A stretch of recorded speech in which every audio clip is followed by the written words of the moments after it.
welcome back to our first Malta Cyber Series qualifier tournament for the Malta Cyber Series. Obviously, going to be happening November 5th and 6th in Malta. Obviously, shout outs to everyone involved. Big shout outs to Team Spooky for hosting us.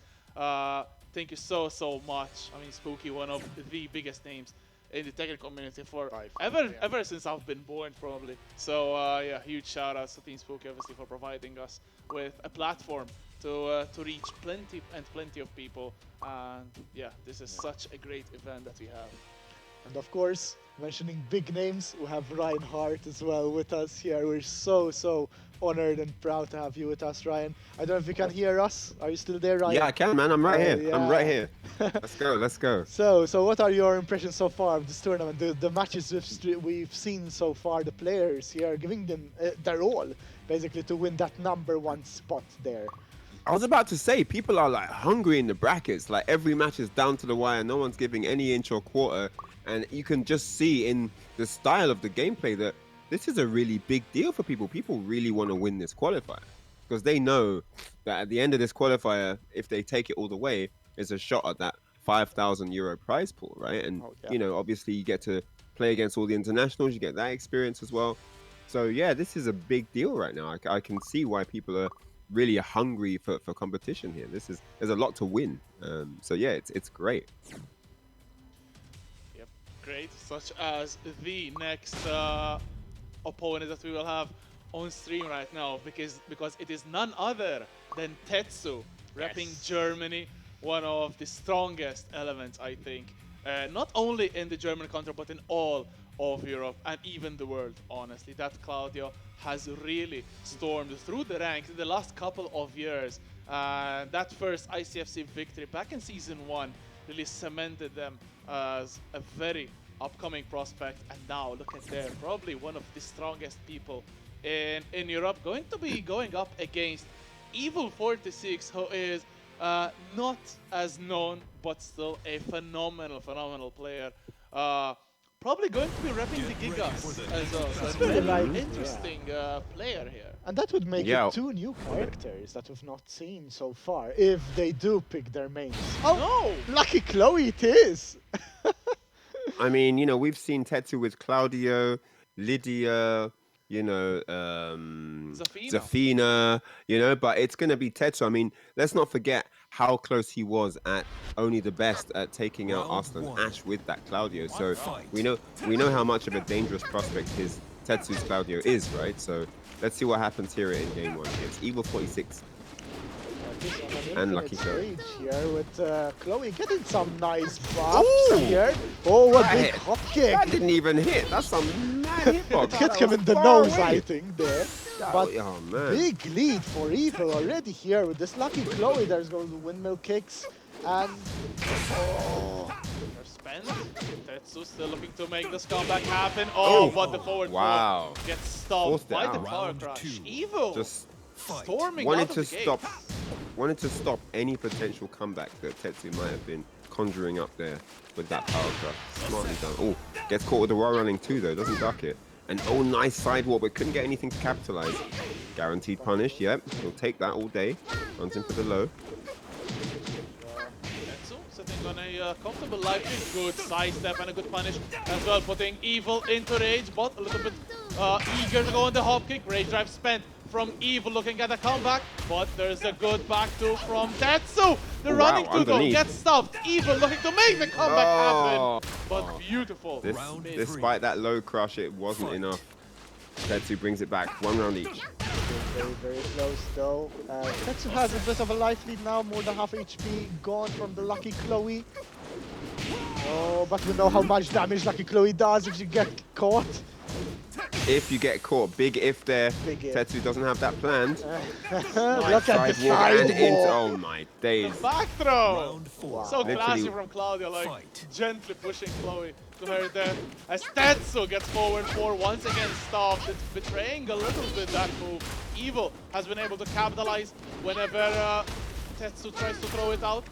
I don't have any mercy watching Claudio get instant hop kick. It's a joy to see. He is the king at getting those instant neutral hop kicks. So Yeah. Such What goes a good around game. comes around. Oh.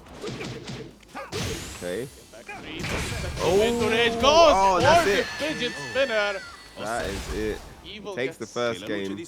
Even gets caught out, and I have to point out, however, the movement from Tetsu, the sidewalks.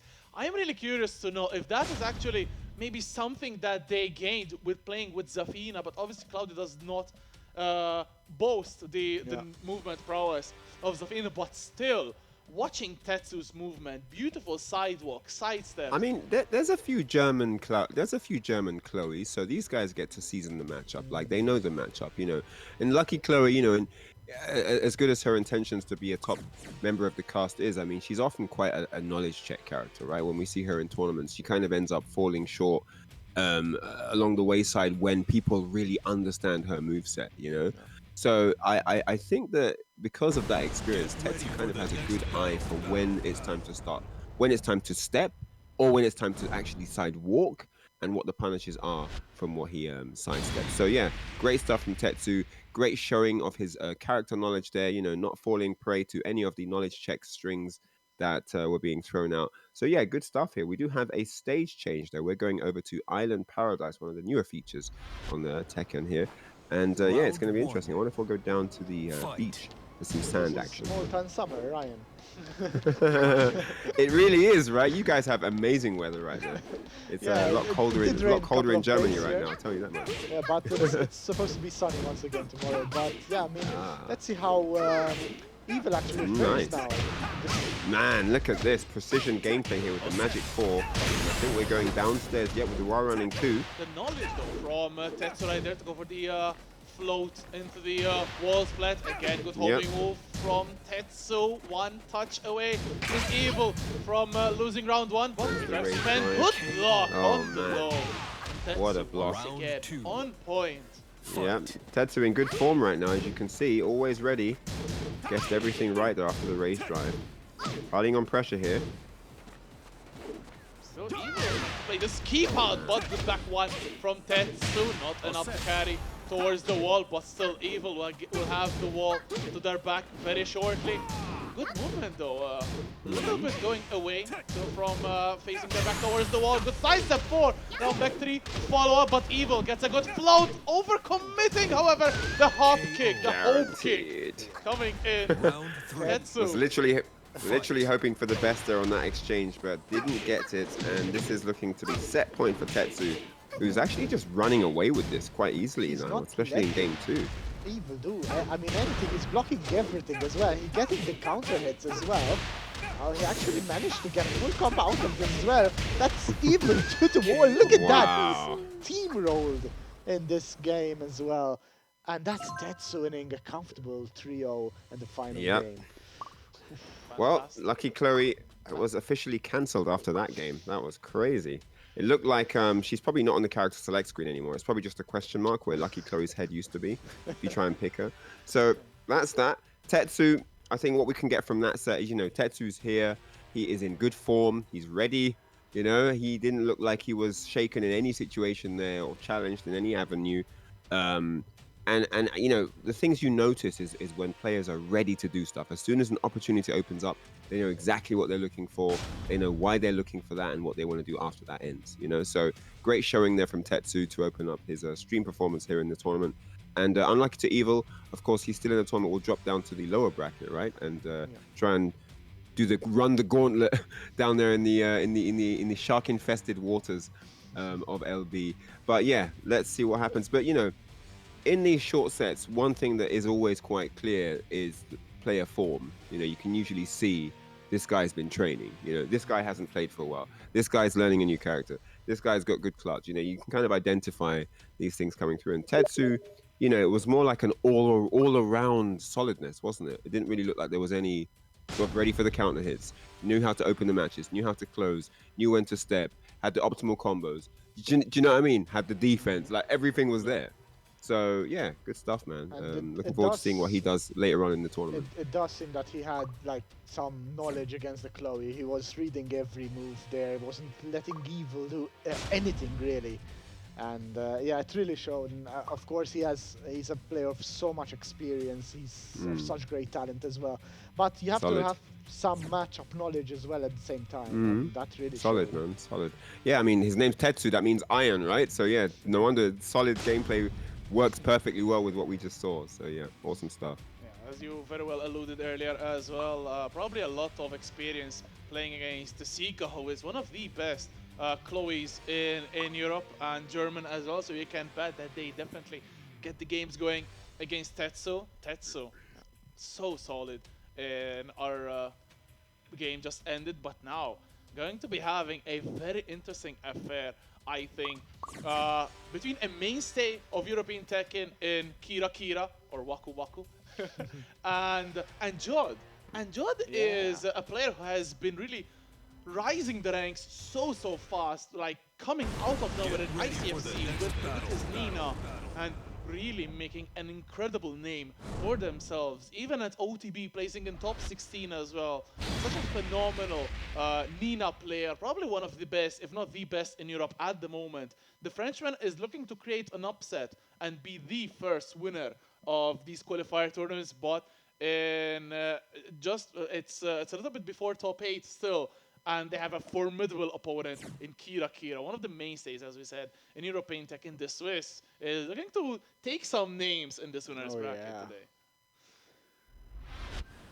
Round So one. let's see, it's two new characters. Fight. We're seeing Eliza and Nina Williams. So very interesting to see I mean, who comes on top. Of course, you did mention Jodd doing so well, even in recent tournaments as well. But KiraKira, I believe he participated in some events that you played as well, and he did so well there as well.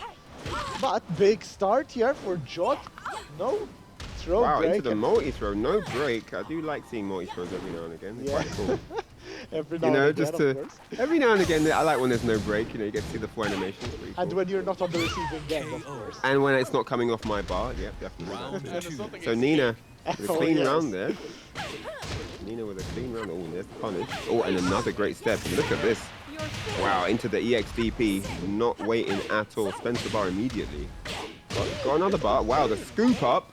Jodd! Yes, scoop. The Haagen-Dazs ice cream scoop off the ground. Oh my days. Oh, almost got afraid to the full crouch sweep. A bit of a betrayal right there. Good block from KiraKira, gets the full punish. Full carry as well. Commits to the EX wall spread. Good block Damn. from Jodd and the Round punish three. as well. This Nina, as we said, looking to make an upset right now. Good block on the Dark Wave. No punish though, but still now stuck in mid-range. Good side block. Once again, Jodd is using this movement so well.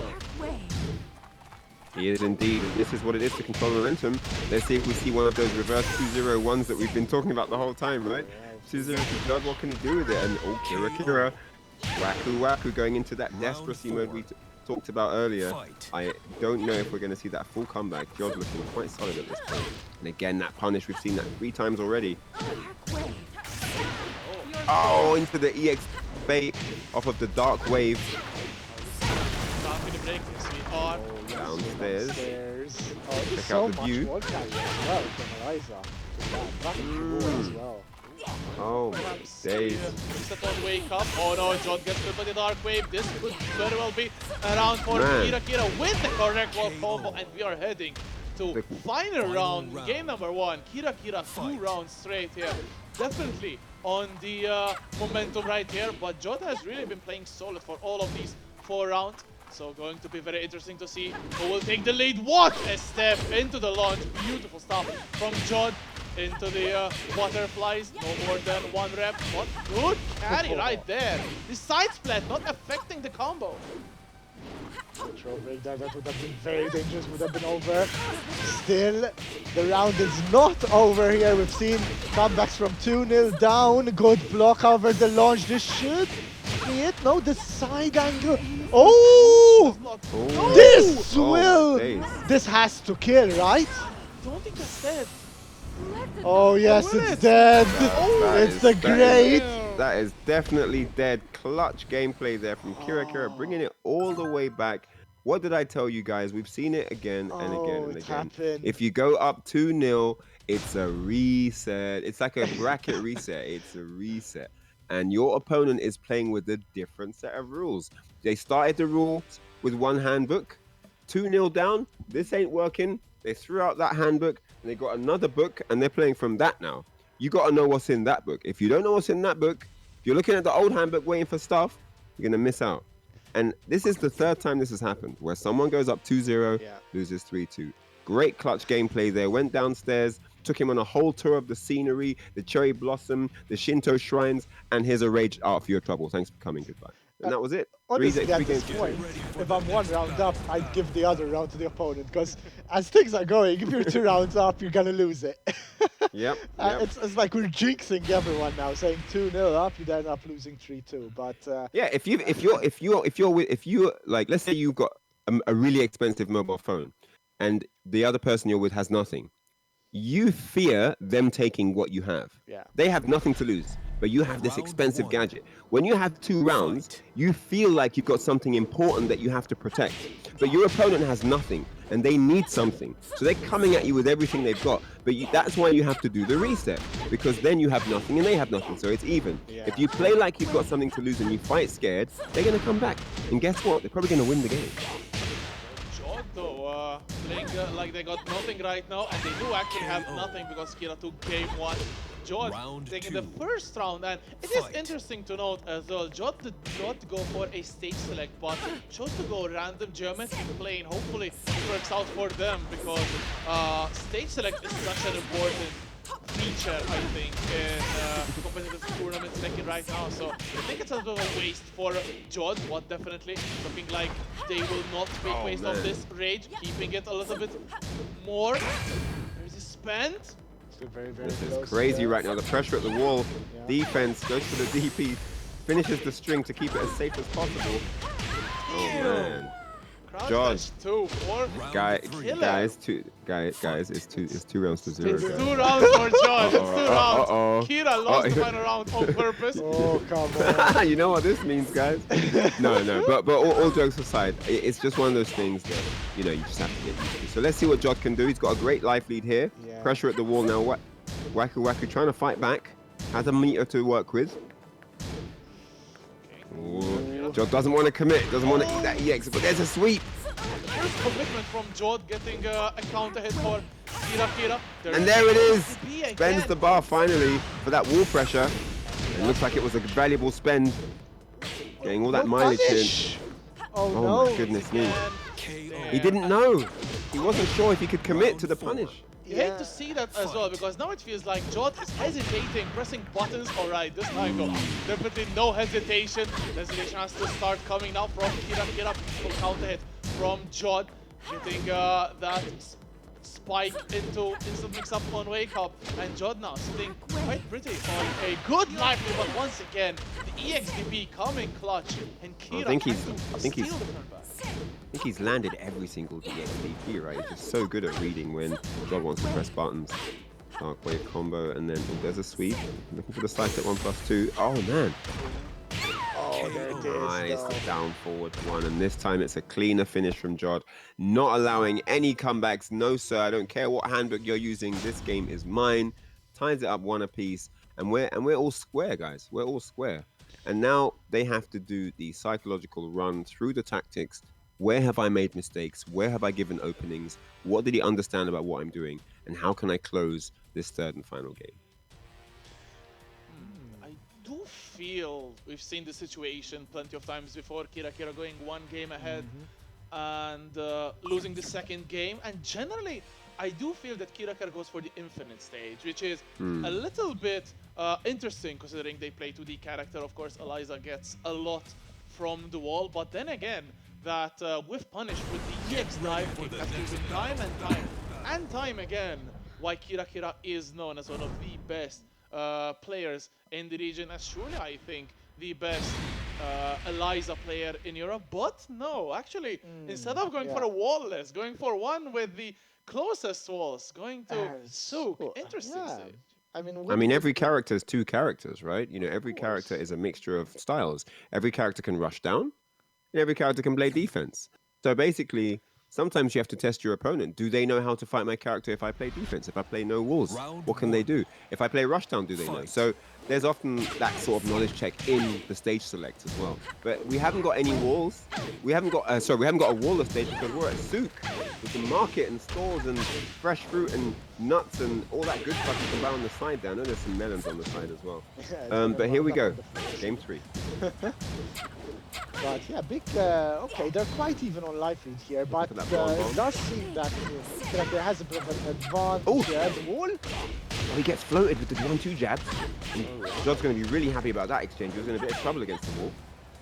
Okay, and yep, KiraKira with no meter to work with. He's going to have to fight this one out. Getting into rage, of course, no rage art. Oh, and he the just rage bends art it. again this time. And it Jodd whiffs. respects it and gets a beautiful punish. And That was Jodd sick. once again goes in the lead in the whole set as well. 2 more rounds to continue in winner's side. And KiraKira no meter again, struggling a little bit to open Jodd, who gets a beautiful operi once again, carrying towards the wall, tries to go for a mix-up, tech, goes bro. for the flip over as well. He knew it wasn't time to tech boys. I'm just going to sit down here, look up at the sun for a bit more time. Alright, so taking some distance here. Oh. Mm-hmm. They all know it's 1 round, 1 game away actually from progressing. With the pressure from Eliza though, moving lean and rage as well. 1 more mix-up would do it, and that's the low. And Kira actually on the board as well in game number 3. Oh, KiraKira there, jockeying for position very well against the wall, trying to do their best to put the wall to Jodd's back, as it is right now as well. Oh, what a challenge with the low crush there, but KiraKira goes for the spring kick once again. KiraKira with the back towards the wall, trying to fight out, but again, floated out of the down forward 3, and Jodd now has corner pressure. He's trying to take advantage of the corner with the sway fake, but no. Gets caught, but there's a great punish there. Looking for the blonde bomb, but doesn't get it. Oh, tries to get the chop from the whiff dark wave. That would have been sick. No counter hit. Oh, and there he is. Finds the mark. Final round here for Jodd if he can close it out right now. Oh, gets floated out though. This won't be a lot of damage though. Good option pay perhaps from Jodd to get floated right there. KiraKira, some good damage but no bar still. Oh, big whip. Not a good enough punish though from Jodd, who is still in the life lead. 20 seconds gone on the clock. This looks like a slow round, but then the launch from Jodd into big damage. KiraKira still outside of range there. It is now trying to mount a comeback. There is bar as well. What a whiff punish. And this could be massive damage. He has rage as well. Very, very close. 1 more mix-up. Did he push a Did he press the button? button? No. No, he didn't. The patience was there, and we're going to see a final round, guys. Here we go. Whoa. Let's see who's going to take it. There is no meter yet. They're trying to start aggressive now. Waku. Oh, blocks the sweep. And there's a full punish. Gets launched for his troubles. Jodd now in trouble. Back against the wall. Nowhere to go. Eating dive kicks. Defense on fleek right now. Finds some space. That was really good, and that might be it. Yes, closes it out. KiraKira with the key charge just to rub some salt in the wound there. Oh my goodness me, what a set that was. You can see how happy he was about that one. Takes down Jodd with that comeback there. Wow, brilliant stuff. Went aggressive, didn't he, for that last round? Kind of took it to him, took the fight to him, didn't he? Didn't play it as defensive as before. I think that is what actually made the game for KiraKira as well. Like, even in game 1, Jodd started off very well, but then something in KiraKira snapped. They really wanted to take the game to Jodd and did not let Jodd run the game plan on KiraKira, of course, and a marvelous performance right there from the Eliza player, who looked so many times that they were down, but still brought it back time and time again. And as you well said as well, it was when KiraKira played defensive, it felt like Jodd was always ahead. But then when KiraKira turned it up, they caught Jodd with their pants down and made for a fantastic comeback in game 1 and game 3 as well. And I do feel that KiraKira went for the smaller stage exactly because of that. Do not let Jodd play defensively, space out his opponent, but take the game to them. Make the walls feel always to the back of Jodd, and make Jodd always move forward instead of backwards, Yeah. not letting them Right. get their defensive plan that they wanted, perhaps. Yeah, no, for sure. I mean, I noticed situations where Jodd, that final round of just exploding on Jodd, it looked like, because in the earlier rounds there were situations where Jodd would get a lot of his damage from block punishing. We saw a lot of times where he'd block, get the punish, then build momentum from there, and that's where we'd see KiraKira going to kind of ball up into that defensive mode. But that last round, if your opponent's getting a lot of damage from block punishing, that means if you guess right, they won't get any damage. The only time they're getting damage is when you guess wrong. So that final steamroll was probably just right. I'm going to do it, but I'm going to do it right. I'm going to plant the offense. I'm going to guess right. And if I guess right, I'll get the round. And that's exactly what happened. Yeah. And now KiraKira's got off to face ghirlanda in the next round, which The champion of Clash of the Olympians, exactly, right? yeah. Recently crowned. Oh, recently crowned, indeed. And I believe we will be seeing that on stream as well. It's possible that we're seeing all the next 4 matches on stream. It does seem Driton beat HK Junior, and they will be facing Giordi Alba. Now, Giordi Alba is the one that sent Black Kazama to loser side. And Black Wow. Kazama is one of the could say heavy favorites in any tournament that he enters in. That's an incredible result from his end. He beat Black Kazama and he beat Planted Medusa as well. As well, yeah. So yeah, wow. Looking Giordi like he's Alba. on a bit of a streak. Yes, absolutely. Looking to place another name, perhaps, on the tally. Giordi Alba, an Italian player, not very familiar with their character, but surely this could be their breakout performance so far. And going up against a very strong player in DritonRama, who I do feel is one of the cornerstones of German Tekken. I feel together with Safi Black, of course. 2 insane players. I think the 2 most famous, perhaps, outside of Europe. Of course, they have made a name for themselves plenty of times. Going to be very interesting to see these 2, of course, take center stage in an upcoming stream match. I don't believe it's going to be right next one, though. Yeah, I mean, so guys, if you're just joining us, this is the Malta Cyber Series 6. We are arriving at top 8. I mean, this is really getting down to the nitty-gritty. Now, top 8 so far for the winner's side is Jodd Alba versus DritonRama. And then the next match is going to be KiraKira versus ghirlanda. And then we've got Tetsu versus KaizokuLars and Gosain versus DEAC Hackers. So it's a completely stacked top 16, top 8 of the winners, and then of course there are going to be 8 losers coming through as well. So top 16 winners looking really on point right now, guys. If you've just tuned in, I hope you've got your popcorn and snacks, drinks, refreshments ready. This is going to be sick. Don't want to miss a single second, man. This is going to be too much.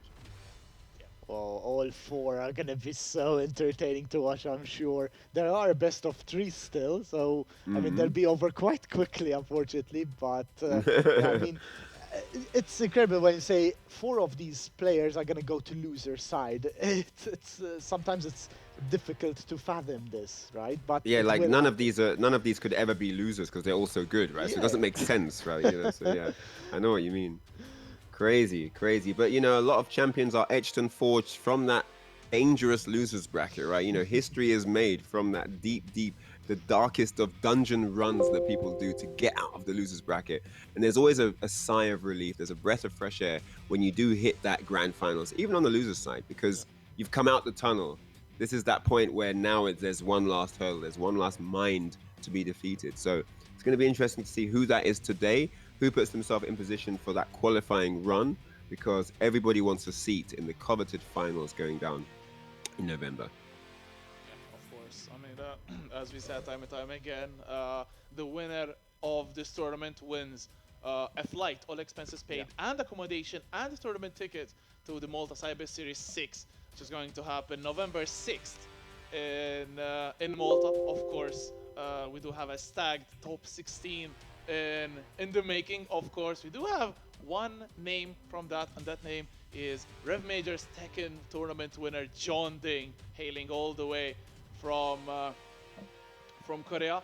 And production are actually telling us we may have the second name revealed later on today. No spoilers yet. No spoilers, but you surely won't to stay tuned for that one because it's a big one. So for the benefit of those that just joined, we have 3 online qualifiers right now. Then we're gonna have 2 qualifiers for the local, for those in Malta.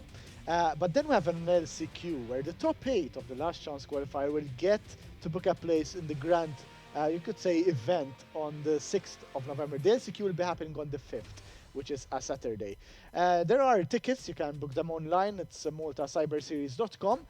If you are participating in the online qualifier, you can still book your tickets. If you happen to win the online qualifier, you will be refunded that ticket, okay? So don't stay away from booking because you are participating in the online. If you want to come to Malta, go ahead and book those tickets.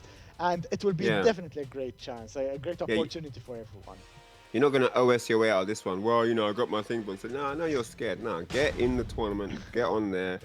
Do your best. You never know. You just might win it. You might qualify. People at home like, well, I don't want to lose. I'll just say, I've already got my thing booked. It's all right, guys. I'll see you there. Good luck. Have fun. No, get in the tournament and see what happens. You might just surprise yourself.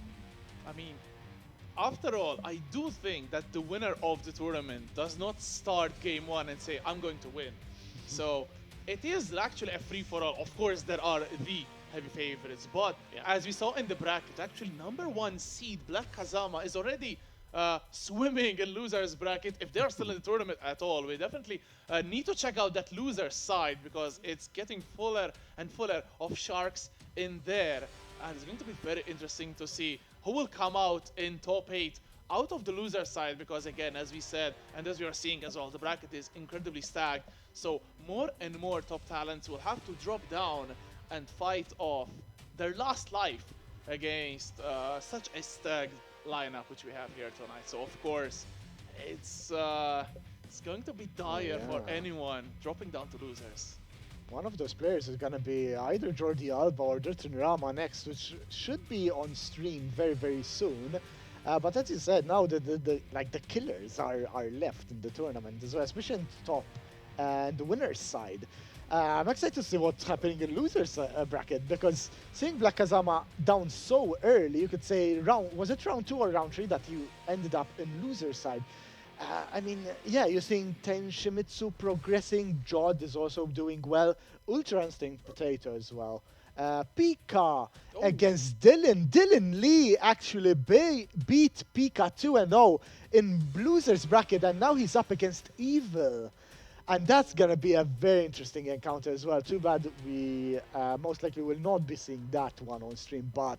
I am also seeing a fantastic matchup on loser side between Neon K and Black Kazama as well. So that's unfortunately not going to be on stream as well. So we have one of the finest up-and-coming talents from the UK, Neon K, going up against Black Kazama, who definitely needs no introduction. Yes. That's going to be a hot one as well, and whoever wins that one will surely have a big momentum push, I feel, because these are 2 of the favorites to get at least into top 8, of course. So big match in losers bracket as well, as I do think I've also spied HK against Ten Shimizu in losers bracket as well. So another big match.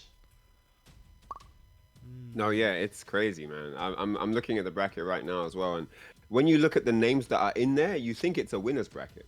It's like how is Black Kazama, like Dylan Lee, who else we got down here? Wave Kid, I mean Tenshi Mitsu, Ultra Instinct Potatoes in this mix. There's like a crazy number of players in here, man. There's like a lot of players in here. Planted Medusa, Perfect Godfist. Like, obviously, it's a tournament. There has to be, someone's got to win. So of course, someone's got to drop down to losers. That's just the way of the law. That's just the law of the land, right? Obviously, that's going to happen. But when you see a lot of these names going in there so early, I mean, we're not in top 8 yet. You know what I mean? Like, you see them in there early. It's just like, wow, this tournament's quite hard. There's a lot of good players here. Hello. So yeah, no, this is really cool to see, and I like that players are getting challenged early. They're getting to the place of, wow, I need to I need to work on some stuff. It's a good wake up call, because guess what, guys? There are more qualifiers. You can, you know what I'm saying? On Sunday there's another one. On Tuesday there's another. So there's opportunity to get that retribution. To have that well-needed vindication. So yeah, this is just the beginning. This is the genesis today.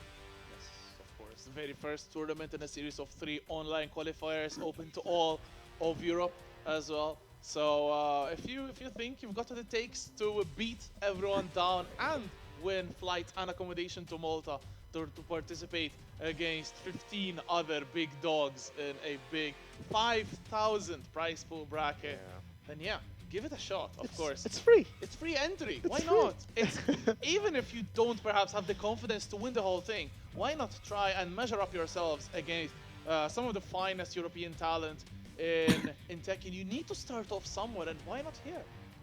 We're actually talking about this before, right? When we said participating in tournaments helps you also get that confidence, that experience that is required to perhaps do better later on. And yes, this is perhaps the push you need to improve your game. At least even if you don't do well, it's still getting that tournament feel is always very, very helpful, very useful actually, even for your own confidence, for your own gameplay experience in the game itself. So yeah, I mean, it's free of charge. You can get the chance to play against these great players as well. So why not? I mean, you have nothing to lose. That's what I was going to say, yeah. That's what I was going to say, because normally a tournament of this caliber, you'd have to pay like an entrance fee, like it's part of the big Tekken World Tour, like, you know what I'm saying, you got to fly somewhere, it's a big thing, and then you get to play, you know, and then you might get to play 2 games and you're done, you know. But here it's like free, you get to watch the whole tournament, you get to be a part of it. You might get to play against someone who really gives you some valuable XP, you know, some really valuable XP, because tournaments are different. I mean, you can grind all you want on ranked, you know, you can have your friend there play versus. It's just a different deal, isn't it? You can't practice for tournament, if you understand what I mean. Like, of course you practice for tournament, but there's an experience that you go through in a tournament that is second to none. You simply cannot replicate that on the training field. So yeah, there's some very invaluable occasions to take advantage of if you actually enter the tournament. But you can't do it by not playing. You have to enter. Yes. And you have to put yourself on the line, and you have to take the risk that maybe you'll get bodied, and you have to take the risk that, you know, it might be on stream, you know, but this is going to build you. This is going to build personality. It's going to build character, no pun intended, right? So I think it's always worth it in the end. So yeah, go for it, man. Go for it. I mean, you only live one time. Might as well play Tekken 7. The first step is always the hardest, right? In anything. So the first step is actually registering. Well, I felt yourself to register. For me, it wasn't the first step. It was the wave dash. But yeah, anyway. But yeah, I mean, that's what you need actually, and then you'll thank yourself for actually entering such a tournament. Even if you, as we said, if you end up just playing 2 games, but 2 matches, it's still enough to get at least round some 1. Fight. All right, so here we go. Violet. Oh, okay. I want to make a point about that. So remember what you just said about the playing 2 games thing. I want to pick up on that afterwards. All right, so here we go. DritonRama now. Oh, Master Raven. This is going to be interesting. Dragon Hammer. Legend Kick Dragon Hammer. Let's go.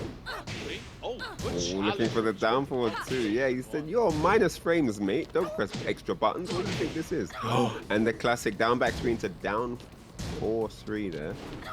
Oh! Right here. Oh, let's go for this side step 3+4. Punish from Giordi Alba, but then down forward 2 from DritonRama. Getting towards the wall. That's dead. Not yet. One more hit. Parry. Oh, 13 seconds left. Yeah. He's got to make something happen. Goes to the low. There it is. Yeah, there it is. On cue. You read that. What a punish! Huge. Yeah, that punish was overkill. Overkill. Ooh, into the hop kick. Flap, flap. Carry once again. Finds the wall on that. What a carry. So much damage. Again, playing with the frogman right there. Oh, big step on the legend kick. Not a big enough punish, however. Rage drive is spent as well. DritonRama, solid dive, but now they can afford to get hit by the low perhaps. Or the other spike into reset. Goes for the hop kick. Punish from Giordi Alba right there. Oh, but crushing the low. That the wall a little bit too close. But the low kick will actually finish him off. But that was a nail biter at the end there. He was too low on the wall, not enough to get the rage art in as well. But still 1 apiece. 1 apiece, all tied up like shoes. Alright, so against the while standing 2, normal hit. Going to choke, but no. Back on the attack, DritonRama. Pushing him further to the wall, down 4-3, finds its mark. To get something with that down forward too, of course it's safe, so worth the risk. Standing too, a little bit of a nosebleed right there. Oh, nice but whip lets punish. it rip. 3+4 from DritonRama. This Finds the should be enough wall. to kill. No, 1 pixel left for Giordi Alba, but Master Raven can do so much damage. Denied Round though the 4. low from Driton. Fight. Getting now 1 round ahead, but still anyone's game. Giordi Alba, when they are 1 round behind, they seem to be channeling some exterior force. Indeed, indeed. He finds himself on the receiving end of a combo. Back to the wall once more. Yep, all of the damage. Driton not dropping anything today, and there's again the rewind. Deja vu combos here. Oh, there's the launch though. And this is a chance. Giordi Alba back in play. For attack now. Where's he going? Over to the wall. Max damage here. Yep. Down. Oh, That's goes for low the as spike well. instead. Into Oh, the the unblockable. He said, block this, mate. Parry this, It's sir. so tough No. to react No sometimes, right? access. unblockable. They got caught like a deer in flashlights and headlights, excuse me, Oh. and just like that, just final round. 2 sweeps in quick fashion from Giordi Alba, abusing these lows. DritonRama he's does getting not want to duck. He's getting swept all over the shop, boy. I don't know if it's Master Raven or Cinderella. Just the broom is just happening all over the dusty attic. Everything working out here. Look at this. Cleans him up. One combo after another. Takes that 3 rounds to 2. It was looking dominant for Driton in moments there, but man, what a turnaround in that game. That was sick.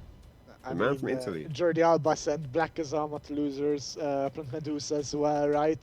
He wants to say, look, I sent these guys to losers. I want to win the whole thing now. And he did impress quite a bit here against Driton. I think that's nice on a t-shirt. I send these guys to losers. I like that on a t-shirt, man. This guy cleaning up today, man, just making short work of these players. It's only 1-0, right? But man, that was a message right there, because that match was up and down. That was like left. I didn't know where to watch, like a tennis game. I was just doing that, you know. It was crazy. But yeah, Giordi Alba, man, this is one serious player. He had some, because it's one thing when like the opponent doesn't get to play, but this was a match that just had action all over the place, right? We saw every wall met, every combo done, and Giordi came out on top. So looking like it's a little bit uphill now for DritonRama. He's gonna have to maintain that form and find something extra in the barrel to dish out the damage with. You know, he's gonna have to do some deep digging to pull it out. Ready for the next battle.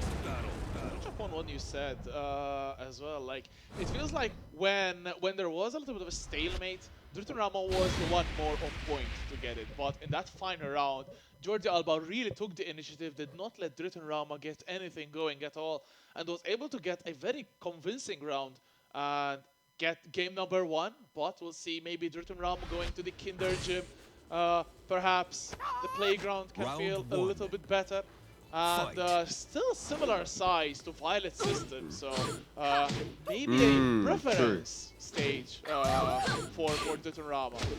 Yes, there's nothing like bouncy castle wall panels. I mean, that's just absolutely fun to watch, right?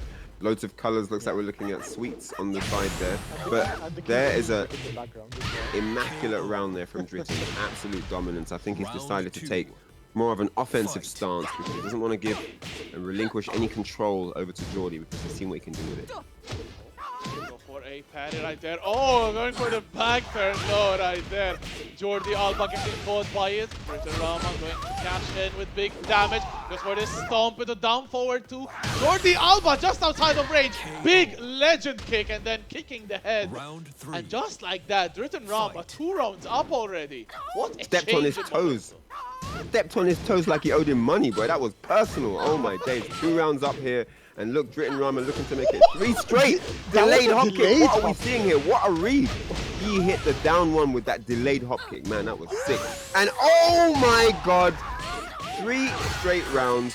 What Finishes happened, with a though? perfect. You cannot define the word dominant more than that game. If you look up dominant in the dictionary, it's a big fat smiling picture of DritonRama because that game was complete annihilation. Oh my word. It was like a flip of a switch, right? I mean, first game it was so close, but then now it was pure dominance. He flipped the switch and Giordi got electrocuted. That's what happened. Electrocuted indeed. Ouch. And yeah, now it's Giordi Alba that can at least dictate the flow by choosing perhaps a stage that he's more comfortable on. We're not going to see a Kinder Gym, definitely.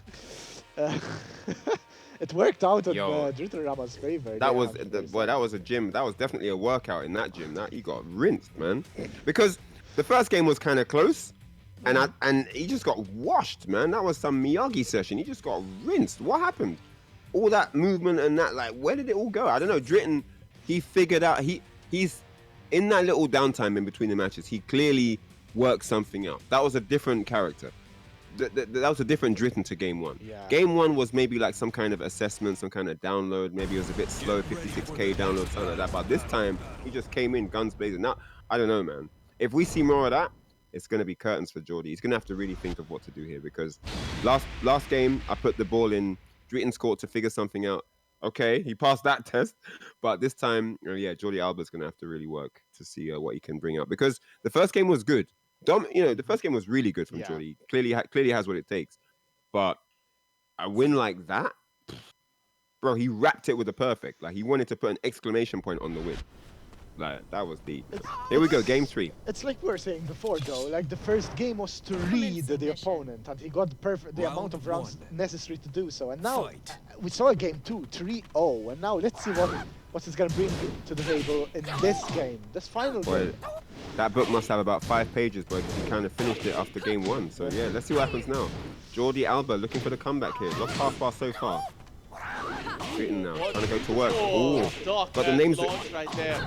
Giordi the Alba, names. 20 seconds gone on the clock. Would be massive damage. Would it be enough to kill? No. Over the mix with the down by 4. Oh man, Giordi Alba storming out gotta the swap gates. the names. Fight. Gotta swap the names, guys. All right, so 1-2 jabs punish. Down 4-3. Oh, sorry, excuse me, down back 3. Trying to pile on some pressure here. There's a screw attack. Giordi taking full advantage. Gets him, finds the wall. Just about catches the wall. No, but he missed the follow-up. Wow. Okay, Driton now trying to start that offense. He wants to continue the same offense he did last game. He's trying to look for that. Magic 4. Perhaps some nervousness coming in from the German, although big damage Oh, for man. the cross-up. That was Unfortunate unfortunate. timing right there. Got ready. Oh, kick. man, no What count a hit. There was no kick. punish, but then he wasn't ready to duck and block the sweep. And we've got final round potentially, and a great start from Giordi Alba. Found the wall again very easily here. A lot of damage off. Yep, 3+4 gets the whip punish. Getting on the back on the offense here. Some momentum back, even on life. Okay, DritonRama goes into a life lead. Legend pick, no whip punish from Giordi Alba. And Driton can keep on keeping up the pressure, but now it's back towards the wall. Giordi Alba can make this comeback. needs to get away. Puts Driton into his Oh, will he? No, who's gonna win it? Oh, gets out of it. Still back to the wall. One more mix up would do it. The low. Yo, Jodd. clip that. You guys in the chat need to clip that. What a sequence of interactions there. I've never seen that happen before. That was crazy. Swap sides, then teleport, then whip. Like, that was just wild stuff, man. Yo, shout outs to Giordi Alba. He kept strong. He kept his head on his shoulders. He didn't quit after that beatdown in game 2. Stayed solid. And look what look at the result he's got for himself here. Marches forward in winners. Unlucky to Driton. That was a solid performance, but a few things didn't go his way in that last game. You know, he found himself against the wall one too many times, and it's only a matter of time on this game with the damage that gets dished out. You know what I'm saying? You can't live by the wall. You just don't have the health to survive, you know? So shout outs to both guys. That was a really entertaining set. I do feel a little bit heartbroken though for Driton. That rage art was a very good call out, but unfortunately it did not hit the Master Raven. And with your back towards the wall, like, there is no space at all for Master Raven to go in, but low with the rage art actually moving forward a bit. Yeah, that unblockable, it's got some hang time. Yeah. You have to wait a little bit. Like, you know what I'm saying? She's up there. She's way up there. She's with the hot air balloons up there, like sipping champagne and that. Like, you gotta wait for a little bit. When she gets a bit lower, then I think you can pop the rage out and it's guaranteed. But the other question on the table, and I think we were all rolling around with that in our brains, is does he have the health to take the unblockable and hit the rage out? We were all thinking that. No one said it yet, but we were waiting for the interaction. We were waiting for was not the whiff. We were waiting to see if he has the health to sustain that and land it. You know what I'm saying? So we didn't get to see that because of the whiff. But yeah, you guys, when you practice at home, make sure you wait a little bit for the hang time to come down and you pop the rage out. Should be guaranteed. When she's done partying down, up in the sky. Yeah, and then you hit the rage art. But Oh man, that now was we're, really unfortunate. I think now we're. If for you've an got interesting a one. bit of time, you could probably sidewalk a little bit and then do the rage art, just Oh, to make sure you might even avoid some of the damage, or you know what I'm Yeah, saying. it's always a question. But, yeah. When I almost always get hit by that unblockable, to be honest. The sidewalk also has to be a bit sort of on point, right? I feel If you that- got not only if you got the time for it. If you haven't got the time, you just wait a split, rage art. Don't even risk it. Yeah. Wait if you got the health, wait a split, pop the rage art. She's up there. She's coming down. Gravity will dictate that. She's got to come down. So just wait a bit. Yeah, you know what I'm saying. But you know, that was a very smart option because Yeah. we don't even know if he had the health for that, right? This is just we're speculating here on the desk. Like we don't know if he had the health to absorb that. Maybe he didn't. The Master Ravens are exactly like that. The good ones all do it like that, where it's for the round, it's gonna kill. You don't have much health. You're minus frames. You're waking up from something. You're already like thinking about another thing. Now that's on top of you. Like it's hard to navigate all of that. Sometimes you're not even ready. You just get hit, like you were saying. So, shout out to Driton. He even had the frame of mind to do the rage art. A lot of people would have just got hit there. So yeah, big plus for that. But yeah, it's one of them things where I think it's you probably have to hit the lab, see which moves your particular character has available. You know, some characters might be able to get out of dodge, might be able to counter, might be able to slide underneath, do it. You know what I'm saying? Next kind of parry. Maybe a certain move makes it whiff, then you get a counter. All kinds of stuff. This game is such a lab-friendly game. Like you just gotta be in the lab. You know, you gotta have your white coat and goggles on, have your Bunsen burners on the side, and get to work. You know what I'm saying? You better have a swivel chair and a black cat for when people come into the room to see what you're up to. So yeah, I think that is a prime example of why this game is so deep and just has crazy longevity.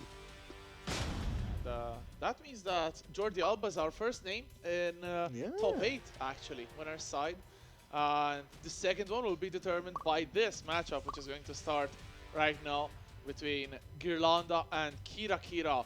Two players who are featured also in the We Play Invitational in Ukraine. And yeah, two invited players already. We'll see if they'll actually be name 1 and name 2 in the Cyber Series 6 invitees. And we'll just have to wait and see. One of them is going to be dropping down to the losers bracket, so the other can have the pass this time around. Let's see what will happen. Two very good friends, I'm sure. Plenty of matches between these two. And this one is for a lot. This is obviously for top 8 on our side, which is a very, very big step towards first place, which is flights and accommodation paid to Malta for the Cyber Series 6 in Malta November 6th as we are kicking off the action.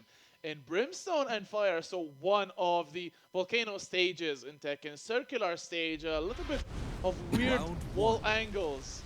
And here we go once again, the bikini from KiraKira and ghirlanda starting off with the low. Coming out with that Malta holiday fashion, ready for the beach. All right, so ghirlanda, yeah, like you mentioned, obviously this is a big match. Winner of this plays the Raven. Giordi Alba, of course, yeah, Giordi Alba. We literally just saw beat Driton for that in that top 8 winner spot, right? So that's a really important match. But first, they have to get through each other. And here we see ghirlanda with a life deficit right now, trying to find the victory. Looking good.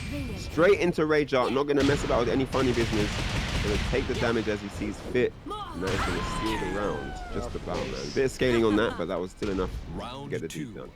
Yeah, huge. I mean, of course, ghirlanda, massive performance in Clash of the Olympians there, actually emerging victorious there. But we've seen KiraKira before as well, making it to winners here, potential top 8, beating quite heavy favorites as well.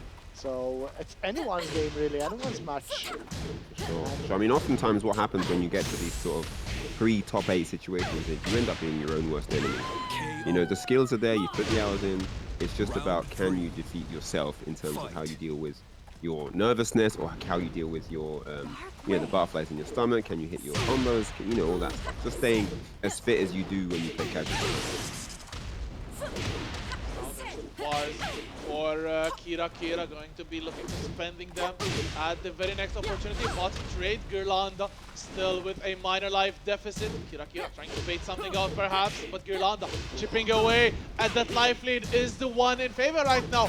Half a round is gone. KiraKira spends one bar, but ghirlanda holds on the defense. A little bit unfortunate with the whiff punish, but this should be good damage for Kira. The low takes the round, and a little bit of a heart and mouth moment right there from KiraKira with the high, which goes over the recovery from ghirlanda, but still able to get the round. Unfortunately, misinput on the dive kick, but gets a reload. Going to be good damage. This is the dive kick. He's got 2 bars to work with now, piling on the pressure of the wall, looking really strong now. This comeback is looking beefy. ghirlanda not able to get anything going, not able to mount any sort of offense, and goes for the sweep and it gets blocked. Over at the wall now, doesn't finish the combo. ghirlanda now with a chance of life. Remember, guys? Oh, but nothing to do here. KiraKira was 2-0 down, huh? Fight. So... Well, I'm not gonna say I told you so. Yeah. But big, alright, big damage from ghirlanda. They were chipping away the low at the feet. But the pressure here, look at that, gets a wall into the post. wall bounce. Damage. Look at the damage here, man. ghirlanda is in trouble right now. Gets picked up again, scooped up like Baskin Robbins. Oh. Has rage available though. We know how much damage Katarina does when she has rage. Oh, that is it. Takes it. The man from Switzerland on the board, 1-0. 3 rounds straight there after being 2-0 down. Well done. It's crazy.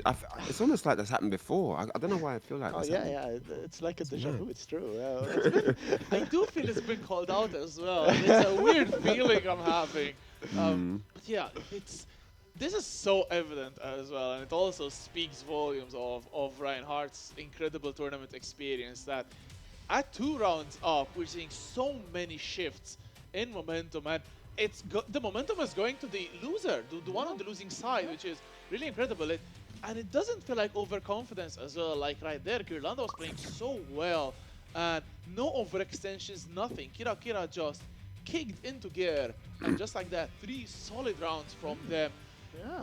A small maybe factor would have been more bar expenditure, but it's still like there were rounds where KiraKira had no bar to start off with and still was able to get the round. So phenomenal comeback right there from KiraKira. The first 2 rounds are data, and now we're heading to the infinite stage. So interesting pick from ghirlanda, taking away of course the walls from Eliza is a big factor, but then again, KiraKira is just so comfortable on these infinite stages. Round 1.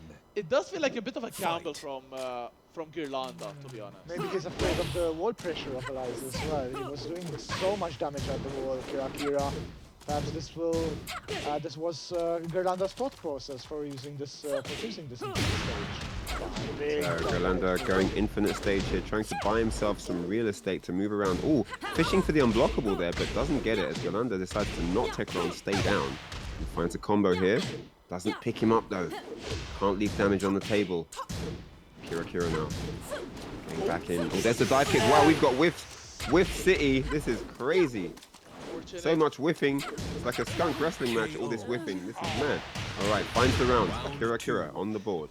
Unfortunate for ghirlanda as well. Beautiful knowledge about what to do in situation, but the hop kick betraying him once again as KiraKira gets a bar. Good punish from ghirlanda though. It's 2 bars of meter for Kira. 1 touch. And definitely do big damage. Looking really good so far. Okay, ghirlanda now trying to fight back. Lost half bar at the moment. 3 lows in a row. How low can you go? Oh. Very even Okay, on another life, one. yeah? KiraKira now on full stop. ghirlanda does not want to. Oh, and then that's as I called it. Dive kick strings here, and spends a second bar but doesn't hit it. Oh no. Unfortunately, he's lost that now. Trying to bite them Oh, in the back here. They're both in rage. The low, no, the extended Darkwave, the lingering hitbox that they're catching ghirlanda off guard. But we're seeing so many times ghirlanda not being baited by the setups from KiraKira. That is a sign of how many times these players play against each other. ghirlanda probably knows KiraKira inside and out, but unfortunately, nothing to show for it. KiraKira on set point right now, looking to take it with one more round, although a very slow start to this one. Good confirm from ghirlanda, getting into the life loop, but still plenty of life to take away from Kira still. Yeah, he's actually ghirlanda with a much slower start in the set, looking like he hasn't been able to find any comfortable ground. All the momentum being built on KiraKira's side, who's been able to maintain control of the set using meter, and even on the meter this round, there's a break, get off me, looking to take this one and win it 3-0. He is in rage, he has options here. ghirlanda's got to be careful. Oh, that's 2 bars of meter. Bars in stock and rage drive optional here. Goes low, picks him up with the EX, with the dive kick, the EX straight into the rage out, and that is going to close it out. 2 straight games here. ghirlanda are not able to get anything going whatsoever. And KiraKira moves into that top 8 and will be taking on the man from Italy with Master Raven. Solid performance there. KiraKira second game there. 3-0. Very, very solid. Perfect use of the meter as well. At the end, of course, he had rage available. Perfect use of the rage art. And yeah, I mean, sending the winner of the Clash of the Olympians, the loser side. And now, the loser's bracket is even more stacked than before. Even crazier, yeah, my no, God. I mean, so that's that. Giordi, Alba will be taking on KiraKira there for top 8 on the winner's side. And then the other match in that little section there is yet to be decided, because it's going to be Tetsu versus KaizokuLars, and then of course Gosain, shout out to Gosain in the chat, versus Hackers. So that's 2 hype matches to come that will be deciding those coveted seats in top 8 winners. Both matches very intense. I mean, we've seen Gosain and Fran. Fran, have we seen him on before? Fran, we did kicking off the stream Yes, against exactly, Tekken. We have against not Addict seen Tekken. Gosain yet, so this will Not be yet. an opportunity as well for Gosain, one of the most storied as well players from the UK, as is KaizokuLars, who will be making their first appearance on stream tonight. And yeah, one of the other German players coming so strong of this incredible German contingent. It's unfortunately going to be another German team, because we've seen a couple of these in the bracket already, and this is going to hurt even more, because these are the 2 last Germans in winner's side. So one of them has to inevitably drop into loser's bracket, and look at this. Both players have a Claudio Tekken God Omega. I really doubt we're going to see a mirror match right here, especially because KaizokuLars plays Lars. But it can be actually a mirror match, because I do feel that these 2 players are friends. So like that extra bragging rights, of course, in tournament, of course, though the stakes are really, really high, and getting into winner's side top 8 can mean so much for these 2 players. So I don't think we're playing games right here. It's probably going to be Claudio up against Lars. Although Tetsu does have a very solid Lydia and Zafina, as we alluded to earlier today. So I don't think it's that far-fetched for Tetsu to not go for the Claudio. We may see a Claudio mirror. I mean, mirrors are easy. Just start your stuff first. Just make sure you're the first one to get going. That's it. It's easy. Any mirror is easy. Just start your stuff first. I mean, Obviously, that's very easy to say. You know, a lot easier said than done. But I mean, someone's got to be the aggressor. Someone's got to take the lead, right? You can't have timeouts every round, so someone's going to be the one to start something. Why not let it be you? Tetsu did so well on Claudio earlier in stream, and but it's not a Claudio mirror match. It is Claudio Lars. We might see it next. We never round, get perhaps. Claudio mirrors anymore. Oh. I'm going to pour some tea. And as we were saying, I mean, you mentioned Kree before, that we had like 1/4 of the tournament entrants are from Germany. So you might expect this team kill eventually, especially as we progress through the rounds of this tournament. Fight. And, yeah, we will be seeing it here again. So with this Claudio versus Lars, it is Tetsu versus KaizokuLars. Indeed, they both come in their summer shirts, ready for action in Malta. Oh, Yeah, he's that getting was ready. really sick. That's funny. KaizokuLars goes for the slash kick, not range, but respecting it, goes for the sweep right there. Oh, okay, ducking in his face. Still though, good lifing for KaizokuLars, chipping away. Tetsu now into rage. Oh, sidestep forward again, and look at that. Chipping down Kaizoku's life bar very effectively, but still, KaizokuLars with a good life lead. low punish on the low. One touch for Lars. Can take it. There it is. Down forward one.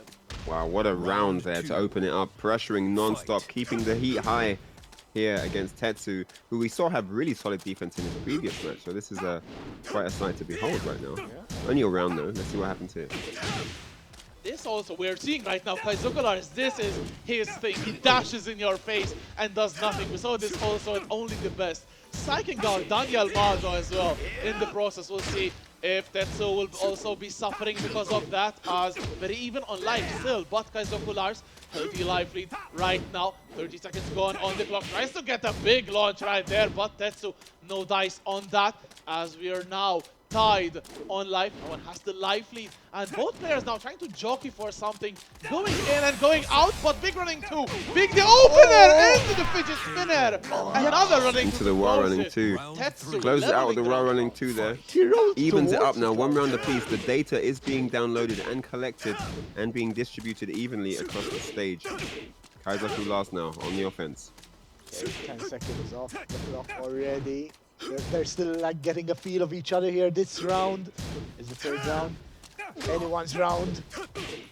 Chipping away at each Extremely other. Who's careful. gonna get the launch first Ooh. though? Cross chop. Haven't seen many of those in the tournament. Yeah, I think it's the first round I've seen today. Yeah. Still even on HP. Half the timer is gone, but this time it's Tetsu on rage. A spring kick! Yeah, punish. Okay, there's rage. Into the jab. Oh, the new rage drive into the stomp, into the following stomp. up. And KaizokuLars one round away Fight. from making it into to take game one, excuse me. Big step from Lars. Excellent punish as well, but the block on the low. No one is able to take a hold of the momentum. So back and forth. Seesaw matchup indeed. Looks like KaizokuLars is getting the benefit of it though, and there's a great low parry. That might even be enough to get him on his back. And guess for game scenario here. Very, very close to it. Guess One for more game here. mix-up. What's Tetsu gonna do? He's in rage. Can he use it though? It was low. Oh, and he caught him! He This actually is not over yet, guys. Tetsu now how with a did he chance to catch steal. him there, Gets the though? screw attack. While running two into Starburst. What's it gonna be? Oh, he missed again! Oh. Oh, that was close! One more KaizokuLars mix unable up! to get the punish.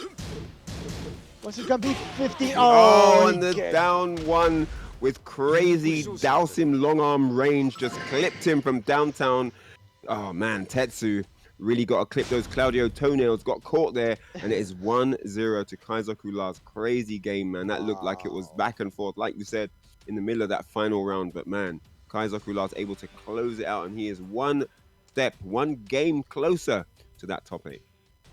Absolutely, and in this German team, of course, we saw both players knowing each other so well, really battling it out, poke for poke, and none of the very one-sided rounds we just saw in previous games as well, going tit for tat at every single interaction as well. Both players know when and where to challenge not only the character but the player, and these are the player matchups that we time and time say and mention, because there is no doubt that KaizokuLars knows Claudio and that Tetsu knows Lars like the backs of their hands. But when it comes to player matches, then it is more and more emphasized how well you need to know each other, and these two being both, I think, of the new German school. I do feel that these players know each other so well, their habits, their traits, Their tendencies, their yeah, specialties. definitely. Their tendencies, or their good and bad habits, right? That's the thing with that. It could be something that helps you, one. you know? Sometimes it helps you that they know something that you do, because then you can change it when it matters, right? So there's a bit of a both there, but yeah, going to be really interesting to see what happens here. Tetsu on the back foot, looking for that game to equalize. He needs it right now. It does make sense that we're in the Duomo this year right now. It is Claudio's stage after all. It always makes me sad though to see that old beautiful floor getting destroyed. But I mean, you can't help it, no? But yeah, still, as we, there's still like not going for the big moves just yet. But oh, look at this from KaizokuLars to get all the maximum wall carry there. A lot of damage with the stomp. That's good. And all of this from that one float, that one jab opening up with that float combo, took him to the wall and did the damage from there. First round to KaizokuLars. Good. Good walk though from KaizokuLars right there. Down forward 2, no dice.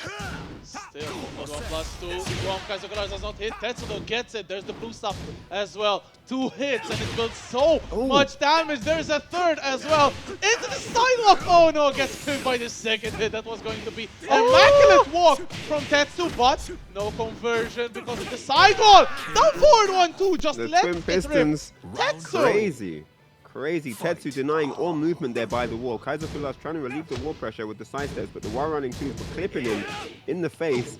And Tetsu now is working on this energy bar. He is really starting to understand the defensive choices that KaizokuLars is going for, and he's working it out. Look at this. The reads. Everything is falling in his hands here. Look at this. The great blocks. Look at the defense. Everything on point now. Tetsu is in his head, but he's paying rent because he's in his house right now. Fight. We saw Tetsu first match. His defense was so on point that he's replicating that again in this one against KaizokuLars. And now he's on the up. Oh, but wait a second. Great low parry here. KaizokuLars. Look at the wall carry from Lars. It's insane.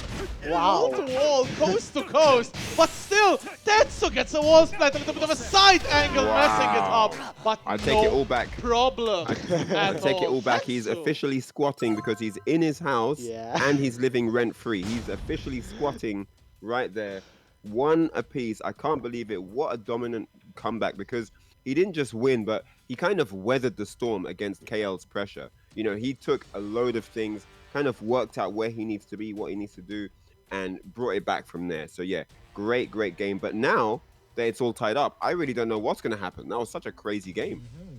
Very difficult. What's interesting to note as well, KaizokuLars took round 1, so Tetsu took 3 straight, which I do feel there was a big momentum switch in rounds 2 and 3, and then Tetsu just cruised on to get a comfortable one, making all the good reads in that one. And I do feel that KaizokuLars is getting a little bit antsy right there. We saw them reverting back to them standing still, which can send your opponent out, but did not work out actually for KaizokuLars right there. Tetsu, I do feel they have the upper hand in this one, going in with a little bit more momentum than his opponent, but going back to the infinite, the stage which gave KaizokuLars game 1. Are about to see a double from the Lars player. That's the thing now. Let's go straight back in. Here we go. Count hits on deck already. Yeah, he won it, so... Oh, no walls. No walls, man. We're out the house. Okay, nice duck and gets the punish. Look at the damage. Oh no, he misses the rest though. Just 15 seconds in, though. Yeah, this is a brawl right now. This is a brawl. Some damage going to those low. Forward 1+2 into the blue stuff. That's going to be even more scary. Down to 2. Nice No block. punish from Lars. Wow. Hop kick again though. This time is going to be punished. And still though, KaizokuLars down forward 1 again. That is the first hop kick we've seen tonight from Tetsu in this set. Very interesting. And they did not land this time around. So, yeah. But it does seem KaizokuLars has, like, when he plays in the stage, he's a different person. But look at this, he's doing so well here already against Tetsu. 1 round in his favor. As well. Those plus frames to get into KaizokuLars' head. The tracking is so good. Good punish on back 3-3. Tetsu now just outside of reach. Does not let the forward 1+2 rip. Didn't let it rip. Very no, unfortunate. didn't let it go. Put himself on reserve. Didn't believe in it. And now he's still got the rest of the round to play out. But it looks like KaizokuLars is going to steal it. And he does with a crazy... Look how long that leg is. Oh my gosh. Set point here for top 8. Here for KaizokuLars, looking very strong on the wall right now. And you hate to see people getting clipped still by the mid. Now obviously changed from a high to a mid previously, but still people like me still ducking, as still though Tetsu getting the good duck into low parry right there, getting a small life lead and playing much more compact, more leaving no room for error for KaizokuLars to exploit. Oh, and he makes him run into that. And there's 4-3, used to be mid, but now it's high. Does still look mid though, and there's a perfect 7 golden on the table. Tetsu not out of it just yet. No. More work needs to be done here. Both players, of course, they are fighting for a place in the, next round, the winner's side. Close to getting that win, but right now KaizokuLars has a life lead here, putting Claudio in rage as well. One more mix-up would do it. It's very close. Oh, and that's it. The mid to the gut will end it. KaizokuLars sending Tetsu down to loser's side. Not many would have expected this, perhaps, but yeah, I mean that's what you have, what you get with a stacked tournament, right? Yeah. Two good players. Something's going to happen, right? You know, two players of that caliber that know each other as well. These guys know each other. That's not a first meeting. So, yeah. Yep. What really stood out, I think, the last interaction is the culmination, I think, of what makes a player matchup, because we saw Rage Drive spent from Tetsu. You're insanely plus. KaizokuLars goes for a homing move. He has known so many times. Tetsu goes for Rage Drive sidestep to try to bait the challenge from the opponent. But KaizokuLars was not fooled. Goes for the homing move, which is quite slow as well from Lars, but still gets the all-important hit right there. This is just peak Tekken. It is not about the characters, but it is about player knowledge. And just like that, KaizokuLars shows that they had a little bit perhaps more of knowledge about Tetsu, and getting the all-important there homing move to get into top 8 right now. Yeah. Success found in Battle of the Minds at the end there. That was crazy stuff there. Always knowing what the best option is to go for and really making it count under pressure, which is really cool. So again, just to reiterate, we will be having Giordi Alba versus KiraKira. And now after that, KaizokuLars moves forward, and he's going to be taking on the winner of Gosain versus DAC Hackers, which I believe we'll probably have next, if I'm not mistaken. But yeah, you guys can confirm that. But man, it's been a crazy tournament so far. Guys, we're warming into the top 8 on the winner's side here, and it's just pandemonium. I'm scared to look at the losers bracket. Oh my gosh, there's everything happening in there. Man, if you're in that, you better do all your parlor tricks, everything you've got in the bank. Pull a rabbit out of a hat, cut a woman in half, like whatever party tricks you got left in the tank, just throw them out, man, to stay alive in that losers bracket. This is just crazy, man. It's like a Saw movie down here. Look at this. Look at this. Bloodbath. Oh my word. Yeah, so one more person finds his way into the losers bracket. His name is Tetsu. He's going to be taking on Jodd in the losers side as well after Jodd's 2-1 victory over Ultra Instinct Potato. So there has been some progress here in the losers bracket, guys. This is crazy. Evil 46 eliminated Dylan Lee and is going to be going... Wait, excuse me. Evil 46 has eliminated Dylan Lee and eliminated ghirlanda 2-0 and is now moving forward. And we'll play the winner of DritonRama and Black Kazama. Alright, so here we go. Back in the winner's bracket, guys. It is Gosain here, looking for a seat in top 8, taking on DAC Hackers. Let's get it. Anna Williams.